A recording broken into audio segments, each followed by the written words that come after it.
I'm Lynn. I'm Amanda. And this is the Pursuit of Badasserie, the podcast. We're cutting through the fluff and cracking open what it really takes to build a business and life that you actually want. No gurus, no gatekeeping, just real talk, big action, and the badass energy you need to scale and slay. Some episodes, it's just us. And sometimes we bring on powerful guests with stories that'll hit home. Either way, this is not about playing small. It's about going all in. Let's get after it. Hey, I'm Lynn. And I'm Amanda. Welcome to the Pursuit of Badasserie, the podcast.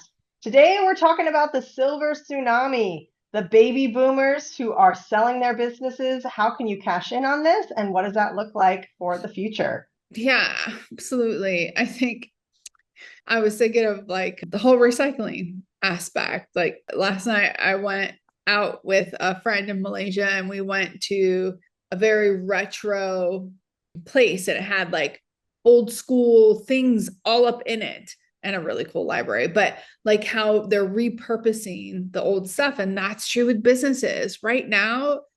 There's so much opportunity to buy a business that with all of the baby boomers exiting and the multi-generational businesses that the kids don't want to, that are going to die because the kids don't want to take it over. There's so much opportunity at a fraction of the price, the potential of it being at the fraction of a price because nobody's there to take it over. It's just going to close. And some of these baby boomers don't even know that they can sell. So there's a lot of opportunity here to snatch up businesses and even have owner finance, which I know we'll get into in a little bit. So you don't even have to like use your own money, but dang, that are already established, right? So it's like buying an old home and fixing it up. And you can really make it whatever you want, but it already has like a footprint. I think it was making me laugh. You talking about going to this, going out with people. And we went to a museum. I think was it in Melbourne or Sydney? They had a nostalgic exhibit and it was all like toys from my childhood. I'm like, oh, a museum exhibit. This is rough. Yeah. But it's the same idea that they're repurposing something that already exists. And when it comes to these baby boomer businesses, I don't think there's a day that goes by that I don't think about buying another business because I'm like, oh, well, this one is for sale. And this is a booming dry cleaning business, or they have, a car wash, and they're not really what I would call my passion businesses. And I think that's where a lot of people are saying, they're like, oh, well, I don't want to have a business. It's not my passion. Well, you know what? You can have a lot of passion for something that's making you money. When you're acquiring a business that has established cash flow, you're not building from zero anymore. So you get existing customers, a lot of times existing processes, loyal staff. And then what you come in and do is give it a refresh, give it a revamp, maybe bring it back, bring it into the year 2025. Maybe you're adding social media, maybe you're adding a younger look or a younger, new branding or whatever. There are lots of ways to refresh a business. And there are a lot of the businesses that just really don't need a lot in order to take an uptick in their revenue streams. And again, what Lynn said is just because a business is closing doesn't mean it's a bad business. Nope. A lot of times businesses close because maybe the owner is 75 plus and they're just ready to be done. And maybe they don't have kids, or maybe they have kids and their kids already have businesses, or they have established jobs and they don't want the business. There are a lot of reasons that people close businesses. And particularly in this like age 55 to 75, this, baby boomer that are selling their businesses, these are long-standing businesses. And sometimes there isn't a succession plan like family taking over. And this is a prime opportunity to take advantage of that with these proven business models. I mean, a business has been around for 50 years. Why wouldn't it doing still something keep going? Doing something right. So it already knows its strengths and weaknesses. And if the weakness happens to be something within your skill set, for example, I've seen a couple of businesses where they took over and they just, new paint job and some social media, and they were able to increase revenue with that small amount of increase. And I'm not saying that's every business, but no.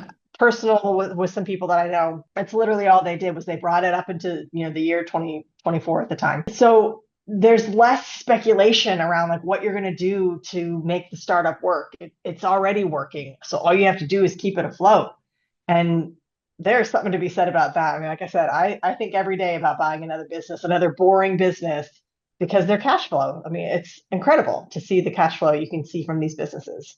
Well, yeah, you touched on it, but a lot, not all, do your due diligence, definitely have the valuation and make sure everything is like in the right direction.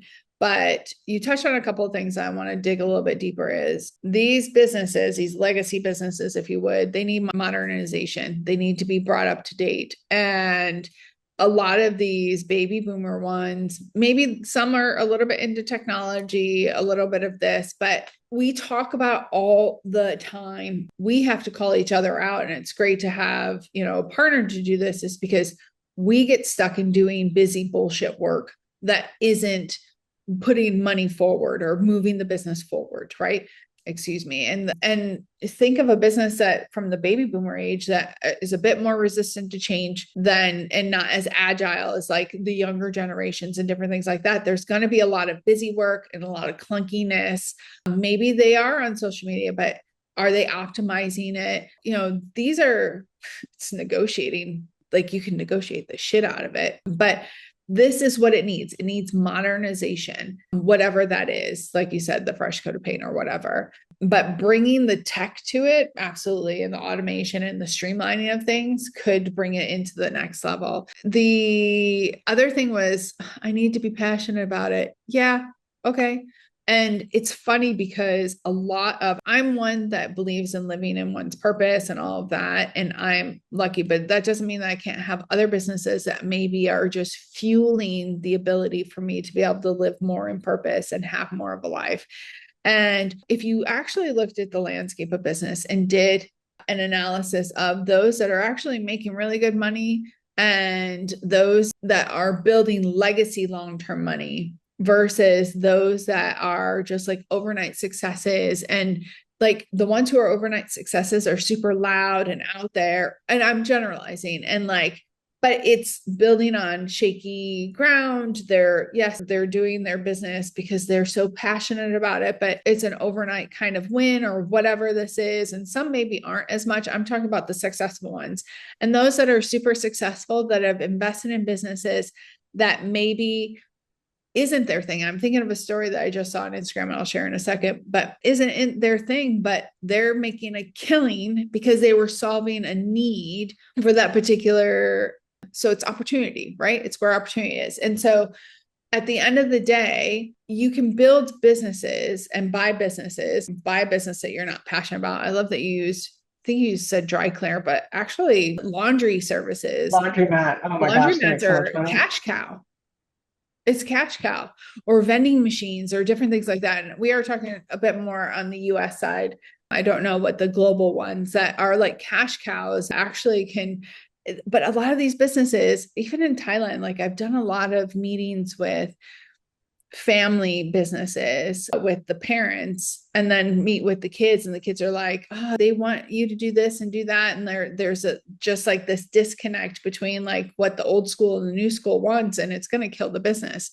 Somebody can easily go in and swoop in, buy that business because there's no person who's going to really take it over, and it's just, there's money there. There's money there. And I know I'm kind of rambling, but I'm super excited about this because this really is the age, the opportunity. I love opportunities to buy a business and just tweak it. And sometimes you get to keep the employees depending on how you buy it and be able to have income right away, because you can also owner finance and blah, blah, blah. And, speaking of buying the employees, so to speak, buying the employees, that's one of the things that creates this community value and the legacy value in general, even if it's not your legacy. Like, let's say it's complete stranger you're buying the business from.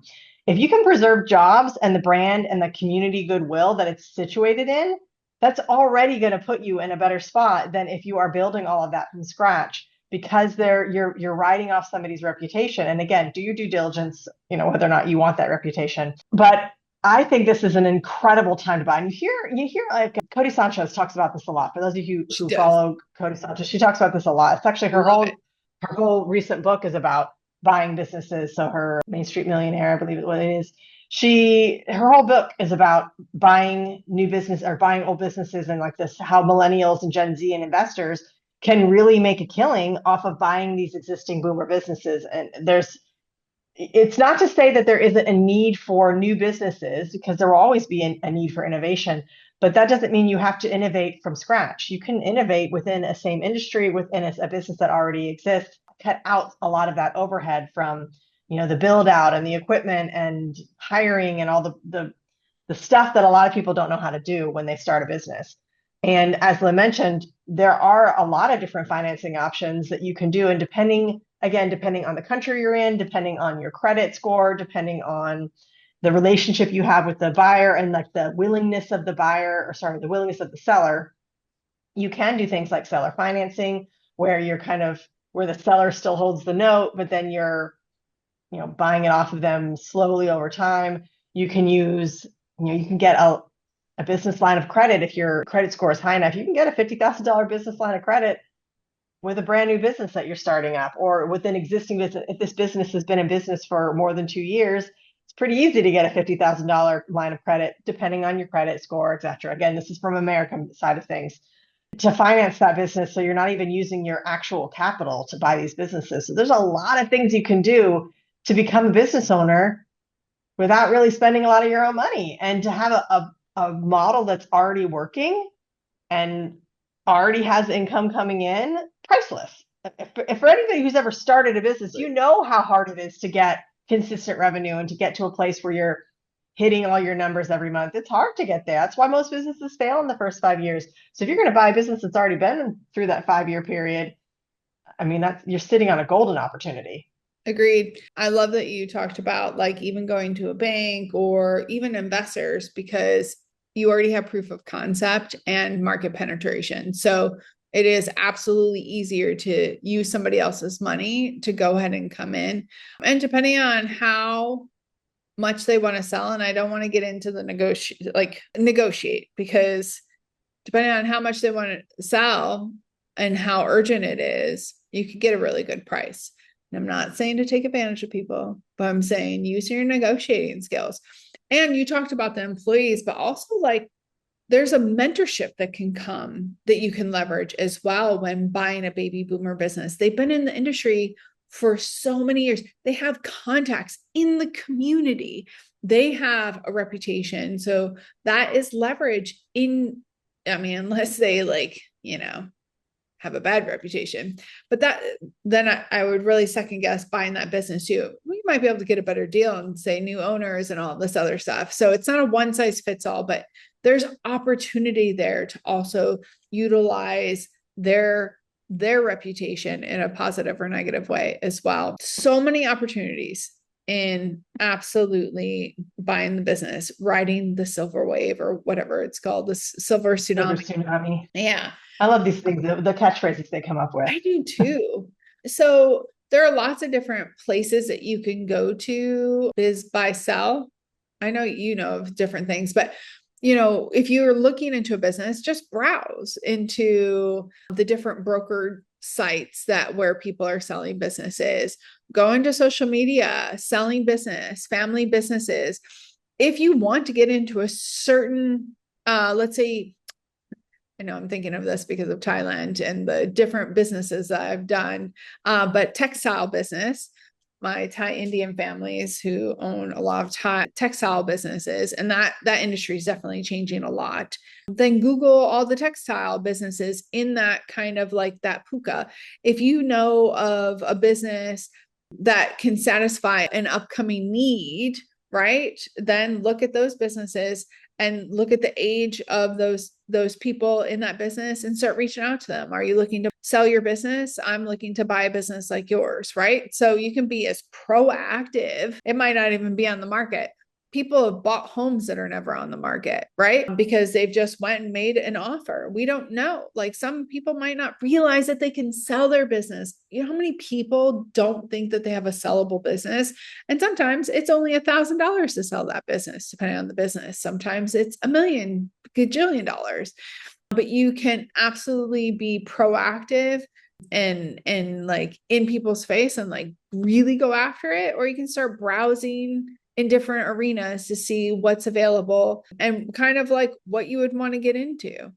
There's so many different things that you can do. And I would say, there are some best practices that you can think of when you're looking into it. Obviously, we mentioned before the due diligence, like looking at their financials, looking at customer retention, looking at assets and liabilities and contracts and so forth. That's important when you're looking at a transition plan, like logically thinking about what the transition plan would look like. As Lynn mentioned, I would absolutely try to get the seller to stay on for at least a little bit of time, because that transfer of knowledge can make or break your business and the can really leverage of smooth their out customer reputation. relations. Oh, absolutely. And I mean, think about your deal structure creativity. I mean, do you want to do seller financing? And Lynn and I are bootstrappers. We've bootstrapped all our businesses, but there are seller financing options. There are investors, there are loans, there are earnouts, phase out, buyouts, that kind of thing. And then look at your cultural integration. So I'm not talking like your actual culture. I'm talking about the culture of your business. So understand what makes that business work under the old owner and respect that as you're moving forward, particularly if you're taking on their employees. Like what made that business work for so long? Because the last thing you want to do is buy a business and then everybody leaves because you suck and you haven't really maintained that culture. And then modernize, grow, those growth opportunities anywhere you can add the newness, the new products, digital marketing, automations, those things that you can add in. And then of course, legal and tax prep has to be done as well. But those are really all the things that you have to really think about when it comes to those businesses. And like the last thing I think about is whether or not it's my passion, whether or not I love a dry cleaning business or, an auto repair shop. I don't think that that's a requirement for building a great business. And you can find passion in a lot of different things within your business that may not be the topic. I say case in point not because of business, but as a mom, there's a lot of things that I never thought I'd have to be interested in, but now are a passion of mine. Like I never thought I would know so much about snakes, but now I do. Same thing with your business. If you buy a dry cleaning business, you might think like, I've never had to think so much about the chemical properties of a dry cleaning business, but now you know. So you can build passion in different ways. So for those of you who are kind of shying away because it's not a passion project, those businesses can create passion and they can help you open up something else that does fill that passion side of things. So don't write off the silver tsunami. Don't write off those businesses that are quote unquote boring businesses, because those are the bread and butter of whatever nation you're in. Yeah. Well, and it doesn't have to be your full time. You can buy it, reinvent it, find the right people to kind of run it, and then you just are on the board, right? So that way it's diversification of your income. And a lot of people do that to compound their money. And your passion could be the zeros in your bank account, like after a big number, adding another zero, not zero as in zero zilch, not zero, but like 5, 10, how many ever digits, you know what I mean? Gotta get decimal place.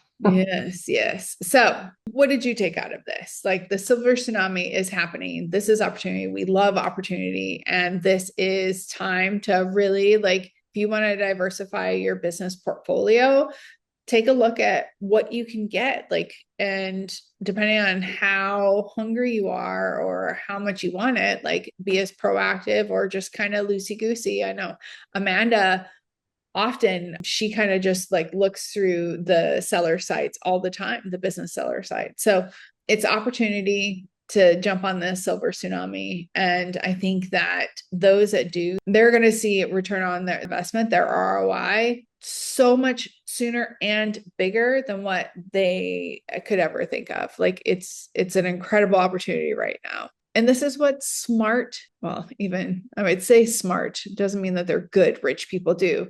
They see opportunity, they maximize that opportunity. Now is an opportunity. It's kind of like when it's a seller's market versus a buyer's market type of thing as well. Like when I'm thinking of real estate, like this is the opportunity right now with the silver tsunami happening. So are you going to jump on it? We want to know. Let us know in the comments. All right. As always, make sure you are liking, subscribing, hitting all those shiny buttons on all the sites and following us for more business badasserie. Absolutely. Till next time. Get after it. Thanks for tuning in. But remember, listening is not doing. Take what you heard today and move. Share the episode, leave us a review, and tag us when you take action. Head over to thepursuitofbadasserie.com and see how we're helping entrepreneurs get results without the fluff. Until next time, let's get after it.